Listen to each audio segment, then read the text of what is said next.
Welcome to Vaught's Vault of Horror. I'm Nick Vaught. This is a somewhat of a somber episode. We are mourning the passing of horror icon Todd. If you're not familiar with Mr. Todd, he played Candyman in the original movie, its two sequels, and had a cameo in the reboot/remake from a couple years ago. The reason I'm doing a video is that I met Tony a couple times in my early years out here in Los Angeles.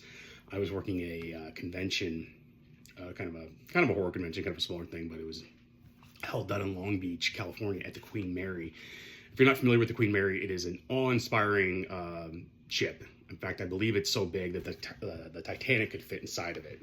It was originally a cruise liner, then became a World War II ship. I think it was mainly used for passenger transport, soldiers and whatnot. And I believe it still holds the record for most people transported at one time on a ship, and it's over 16,000 people. It's also notoriously haunted. They claim that at least 49 people have died on the ship, and there's over 150 ghosts.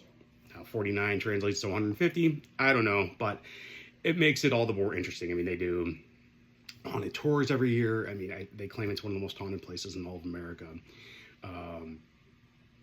So I'm sitting here on this notoriously haunted ship, and I'm in the bowels of the ship because there's no green room for the talent to hang out. So I'm sitting down, there's like card tables, and folding chairs, and I'm just kind of glancing over my right, and there's Todd. There's Candyman, one of the most iconic horror villains ever, and a very tall man at 6'5", and has this deep, gravelly, voice. And I was like, okay, here's Candyman sitting right next to me in this haunted ship. So it was quite a surreal experience, and he was the kindest, most humble, kind of soft-spoken guy you could imagine for what he's like on screen.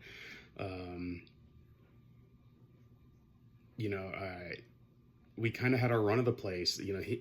Myself and the other people were helping, and talent were kind of running. He had his son with him who was, I think he was a teenager, and at one point he asked me to get him like some beer. I'm like, I'm not getting in trouble with your dad. That seems like a bad idea.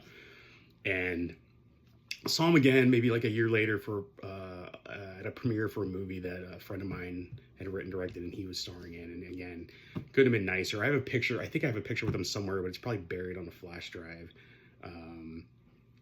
So I'd have to dig that out. And the last time I spoke to him was maybe Halloween of that year. I mean, he gave me his number because that's who he was. And I called him on Halloween night. I think I drunked out Candyman, to be honest. And he picked up, and I could tell he'd been sleeping. And he was like, hey, Nick, what's going on? I said, are you not going? He's like, no. He's like, this night is just, too much for me, basically. Candyman and Halloween, I think, would just be too much. I think people's head would explode if they saw him out. So he's like, call me the next day, which was, he didn't have to do that. And I don't know how, if I knew he was serious or not. So I never did. I never called him back. And unfortunately, we lost him last week to cancer. I remember talking to him that first time about his appearance as the lead in the remake of Night of the Living Dead. He told me how special that was for him because his son had just been born, and it was his first leading role, and how, important that was, that he was going to be able to, financially support his family, which is something that, we all struggle with when you work in the entertainment industry. And obviously, he was much more than Candyman. He was in The Crow and Platoon and The Rock, and, obviously a tremendous voiceover actor. He did a bunch of episodes of The Flash and various video games. So it's another big loss for the horror community. We thank him for everything he contributed to not only the horror community, but just the film and television community in general. He was a great guy, and he will be truly missed. So rest in peace, Todd. We will miss you. Thanks for watching.